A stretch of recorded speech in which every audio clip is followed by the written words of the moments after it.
Alors, correction texte 2 au vers 2 et 3, le poète cherche à exprimer la souffrance totale, le monde a cessé d'exister, le jour n'existe plus, etc.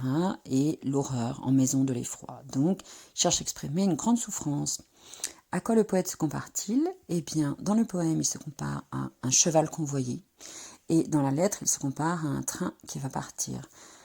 Dans la première comparaison, c'est un sentiment il subit, il ne peut rien faire, tandis que dans la deuxième comparaison, c'est il a très envie de la voir, il bout d'impatience, d'ailleurs c'est mis dans le poème.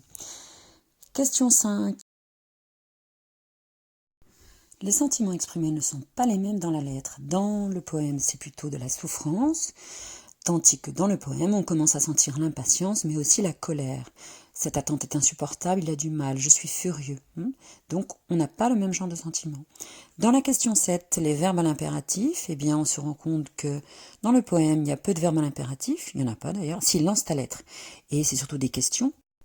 Tandis que dans la lettre, on a beaucoup de verbes à l'impératif, parce qu'il commence à s'agacer et il l'interpelle, écris-moi, écris donc, dis quand tu reviens, écris, il n'en peut plus, donc il commence à être un peu dans la colère.